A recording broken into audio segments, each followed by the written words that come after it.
Assalamualaikum warahmatullahi wabarakatuh. A'udzu billahi minasyaitonir rajim. Bismillahirrahmanirrahim. Alhamdulillahi rabbil alamin. Wa bihi nasta'inu ala umuri dunya waddin. Wassalatu wassalamu ala asyrafil anbiya'i wal mursalin wa ala alihi wa ashabihi ajma'in. Amma ba'du. Al-Fatihah.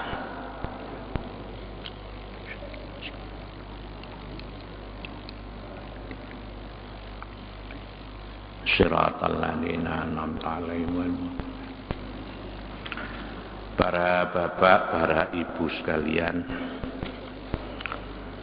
alhamdulillah pagi ini kita bisa bertemu kembali dalam keadaan sehat walafiat.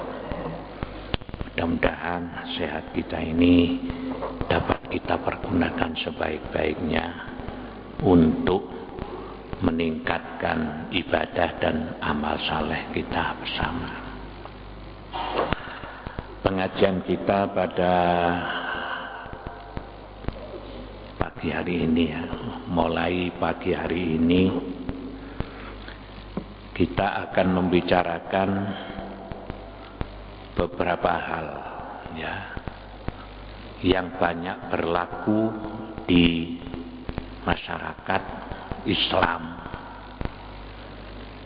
tetapi pada hakikatnya itu adalah bertentangan dengan ajaran agama.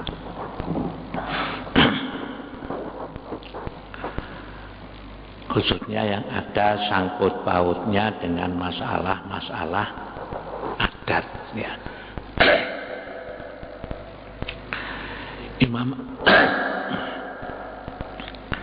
Imam Al-Ghazali di dalam kitab Ihya Ulumuddin, beliau mengatakan bahwa adat di masyarakat itu boleh dikerjakan sepanjang adat itu tidak ada unsur kemusyrikan, kemaksiatan dan kemungkaran. Begitu kata Imam Al-Ghazali ya. Jadi adat di mana saja ini tidak apa dikerjakan asalkan tidak ada 3 unsur: kemusyrikan, kemaksiatan dan kemungkaran. Sebab di dunia ini masing-masing bangsa, masing-masing suku, masing-masing daerah itu ada adat-adat yang dikerjakan ya. Nah ini seperti kita di Malang ini saja banyak adat-adat yang kita kerjakan dan itu tidak ada dalil-dalilnya, itu baik dalam Quran maupun dari As-Sunnah. Tapi kita kembali, selama tidak ada unsur kemusyrikan, kemaksiatan dan kemungkaran, tidak apa-apa untuk bisa dikerjakan. Sekarang yang pertama kita akan membicarakan tentang masalah mendatangi dukun ya, atau dalam bahasa Arab itu disebut dengan al-kahin ya. Dukun itu kan macam-macam ya. Ada dukun pijet ya, ada dukun bayi ya. Tapi yang dimaksud dukun di sini adalah dukun tukang meramal nasib orang ya. meramal nasib orang. Nah, meramal nasib orang atau disebut dengan kahin itu adalah perbuatan dosa, ya, perbuatan dosa. Baik orang yang datang maupun artinya orang yang minta diramal maupun yang meramal. Loh, kenapa? Karena meramal nasib itu kan meramal sesuatu yang belum terjadi, yang ada kaitannya dengan nasib.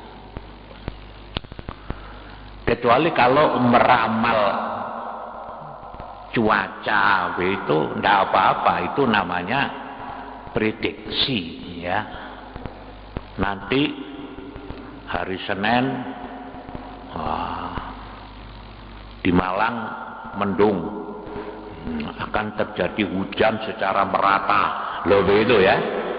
Ini namanya ramalan tapi bukan meramal nasib, itu perakiraan atau prediksi. Nanti pertengahan tahun 2010 ekonomi akan mengalami gejolak. Karena apa? Karena perdagangan antara ASEAN dengan RRT dilaksanakan perdagangan bebas secara penuh. Nah, ini kan namanya adalah ramalan ekonomi, itu prediksi, ya. Nah, yang dilarang itu adalah meramal tentang nasib seseorang. Kenapa? Segala sesuatu yang belum terjadi itu tidak seorang pun yang tahu kecuali hanya Allah. Jadi kalau ada orang meramal nasib orang, nanti sampean tahun 2011 itu begini. Wah, ini namanya ngalah-ngalahi pangeran. Ya, lah kok tahu tadi ya. Nah, ini di dalam Al-Quran surat An-Naml ayat 65. Itu Allah berfirman, Qul la ya'lamu man fis samawati wal ardi al-ghaiba illallah. Ya. Katakanlah, tidak ada yang dapat mengetahui perkara yang gaib di langit dan di bumi melainkan hanya Allah, ya. Tidak ada orang yang tahu. Malah itu di dalam Al-Quran itu kan ada yang disebut dengan mafatihul ghaibi, ya. La ya'lamuhunna illallah. Ada 5 perkara yang tidak seorang pun tahu kecuali hanya Allah.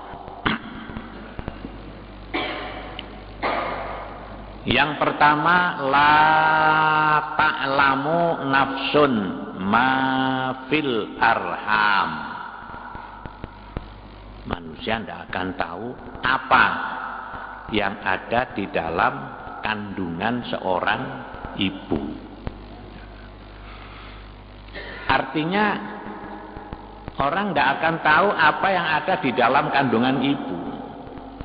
Ya, semua tahu kalau di dalam kandungan itu bayi, gitu ya.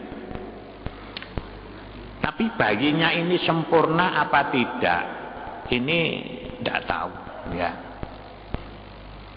Jarinya itu 5 apa hanya 3, ya.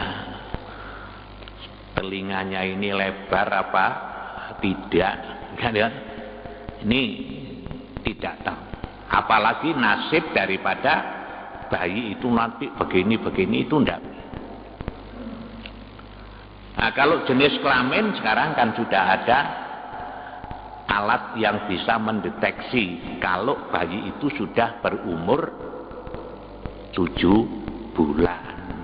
Itu dengan alat apa itu namanya itu? Ya, apa? Ya. Ini laki, ini perempuan gitu ya. Tapi selain itu ndak, la ta'lamu nafsun ma fil arham. Apalagi nanti kecerdasannya begini, ndak akan tahu. Itu tidak seorang pun yang tahu apa yang ada di dalam kandungan. Yang kedua, la ta'lamu nafsun madza taksibu ghadan. Kamu tidak akan tahu apa yang akan kamu pekerjakan besok pagi. Besok pagi mau dikerjakan apa? Tidak tahu. Ya. Karena apa? Apa yang belum terjadi tidak dan seorang pun yang tahu.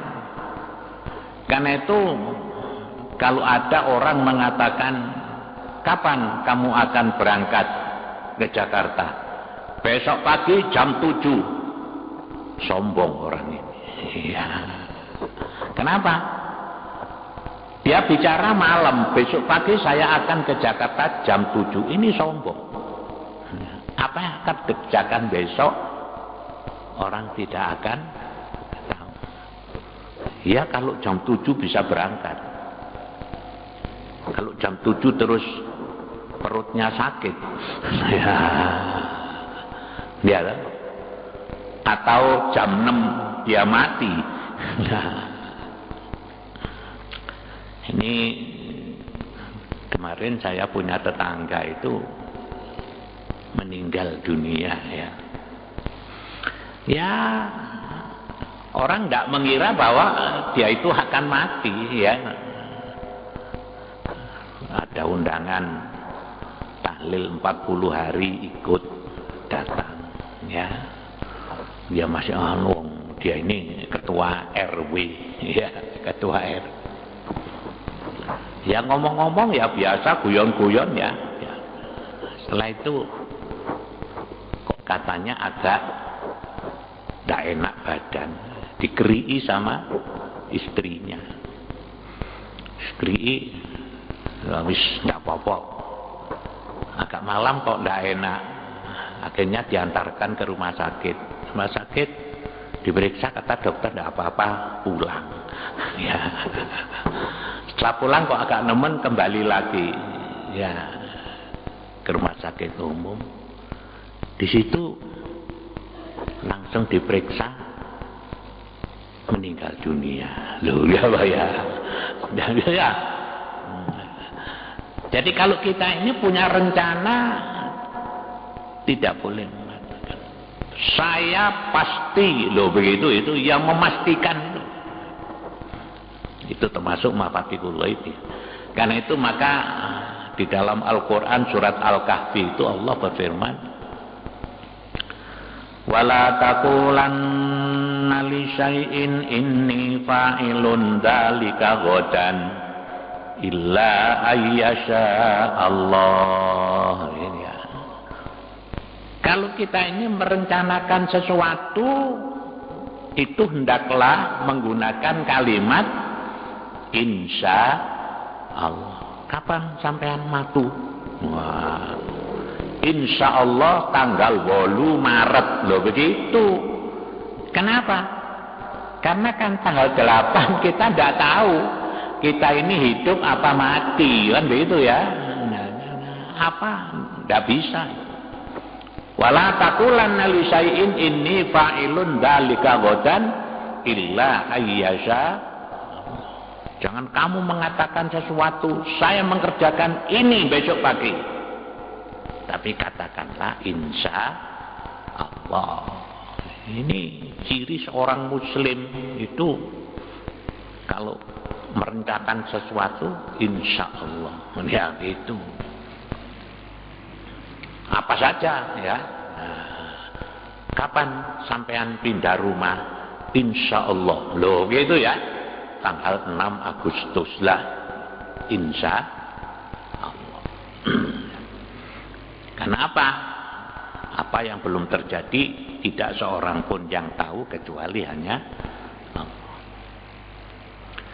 Kemudian yang ketiga, orang itu tidak tahu kapan turunnya hujan. Ya. Secara persis orang nggak bisa tahu. Besok hari Senin jam 9 tepat di Malang turun hujan lebat. Jam 9 persis, enggak bisa itu. Walaupun ahli cuaca, ya, enggak bisa.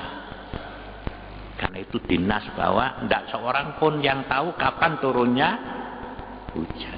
Tapi seperti tadi saya katakan, itu hanya bisa dengan prediksi perakiraan ya. Jadi kalau kita dilihat di TV itu kan perakiraan cuaca. Medan mendung hujan, ya. Irian Jaya terang, ya begitu. Ini semua adalah prediksi. Jadi kapan turunnya hujan tidak seorang pun yang tahu kecuali hanya. Kemudian yang keempat, orang tidak akan tahu la ta'lamu nafsun bi ayyi ardin tamutu. Kamu tidak akan tahu kapan, di mana kamu akan mati. Ya. Jadi mati itu tidak ada orang yang tahu kecuali hanya Allah. Ya. Semua orang tahu bahwa dia akan mati. Tapi kapan matinya ini yang tidak tahu. Ya, tidak akan tahu. Saya punya teman, anaknya itu sakit. Ya, anaknya artinya sudah sarjana, kemudian sudah bekerja. Itu anaknya sakit. Sakit itu diperiksakan dokter. Wah, ini jantung. Malah dokter ini meramal, tapi tidak bilang kepada anak yang sakit, bilang kepada orang tuanya, bapaknya. Ini maaf ya, anak sampean ini kira-kira umurnya tinggal 3 bulan. Oh gitu ya. Wah ini kan bapaknya juga bingung ya. Orang 3 bulan gitu ya. Akhirnya anaknya juga diberitahu, ini katanya dokter begini. Ya, malah gak doyan mangan tambahan. Ya. Kenapa? Karena dia diprediksi kan akan mati itu kurang 3 bulan. Jadi ini kan ibunya juga tahu kalau gitu sekolah panganan sing enak-enak, umure kari 3 bulan, jadikan makanan yang enak. Anaknya malah tidak suka makan tambahan.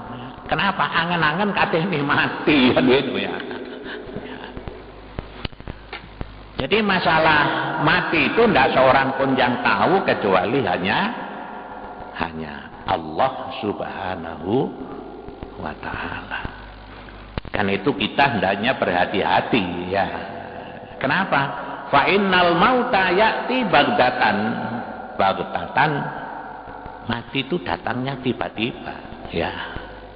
Man lam yamut bisayfi mata li ghairihi tanawwatil asbab wal mautu wahid ya. Ini masalah mati itu tidak seorang pun yang tahu kecuali hanya Allah. Kemudian yang kelima, la ta'lamu nafsun mata taqumus saah. Tidak seorang pun yang tahu kapan datangnya hari kiamat. Ini tidak seorang pun yang tahu ya. Jadi kiamat itu rahasia Allah. Kalau tanda-tanda kiamat itu tanda-tanda saja. Ya, tanda-tanda itu disebutkan, itu namanya asyratus sa'ah. Di dalam hadis Nabi itu banyak diterangkan itu asyratus sa'ah, tanda-tanda hari kiamat. Jadi ada tanda-tanda yang masih jauh, ada tanda-tanda yang sudah dekat, ya. Idza zulzilatil ardu zilzalaha wa akhrajatil ardu athqalaha wa qalal insanu ma laha yauma idzin tuhadditsu akhbaraha bi anna rabbaka awhalaha, dan seterusnya. Itu tanda-tanda yang sudah dekat.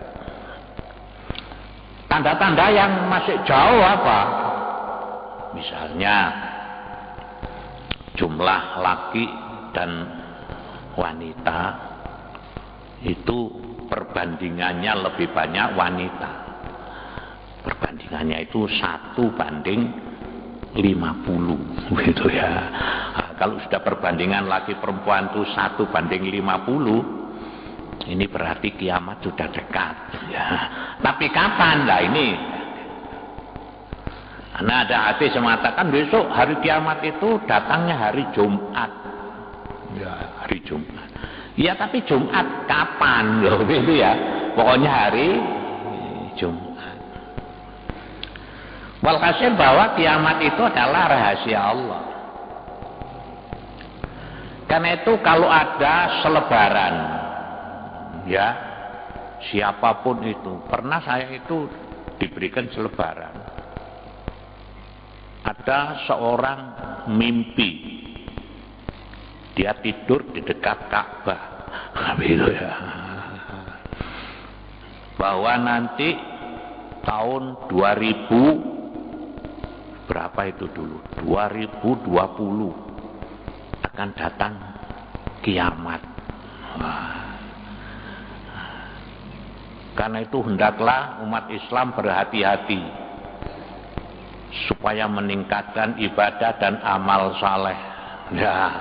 Ya, banyak bertobat. Wah, sudah.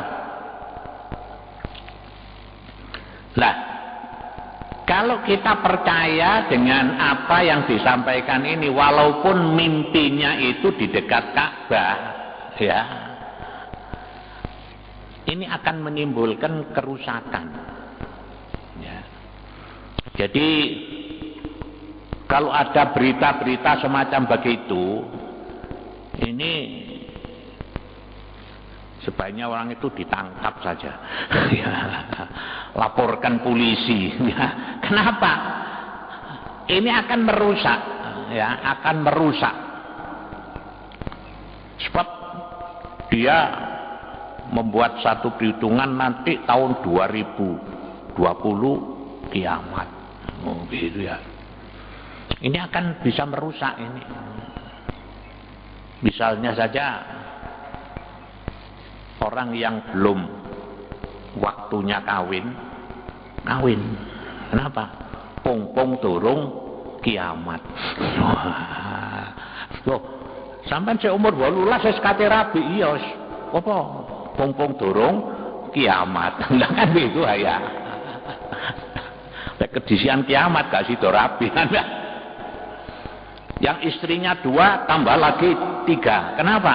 Pong-pong dorong kiamat. Karena semua itu kembalinya pong-pong dorong kiamat. Ya.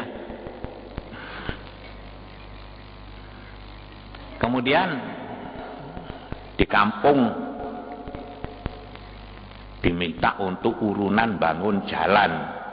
Ini jalan kita ini sudah rusak. Ini, ayo urunan diperbaiki. Banyak yang tidak mau. Buat apa diperbaiki? Mau sebentar lagi kiamat. Ini kalau semua gitu kan ya, macet ini pembangunan ini kan ya. Kenapa? Semua itu ukurannya kiamat kan gitu ya. Jadi la ta'lamu nafsun mata taqumus saah.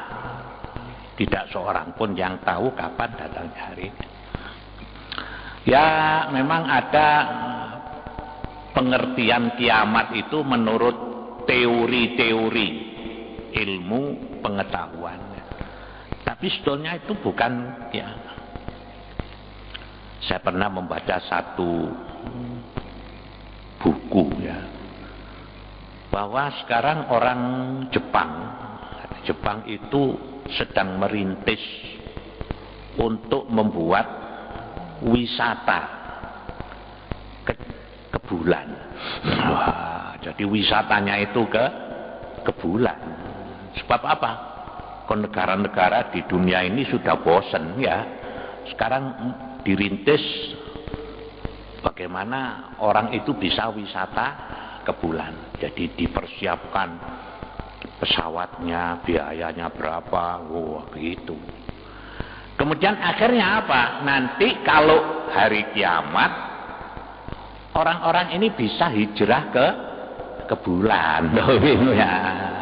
Jadi sekarang dirintis jalannya ini supaya gampang. Besok kalau kiamat ngungsi ke bulan.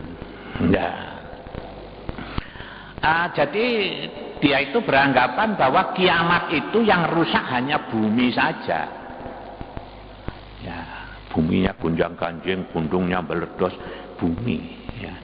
Jadi dikira bahwa bulan itu tidak ikut kiamat ya, karena ngungsinya itu ke bulan. Padahal kalau sudah kiamat semua makhluk ini rusak. Ya bumi, ya bulan, ya semua itu rusak.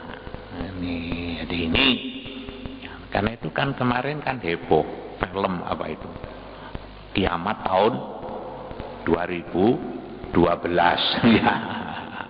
Ya itu pro dan kontra, ada yang mengharamkan, ada yang membolehkan ya.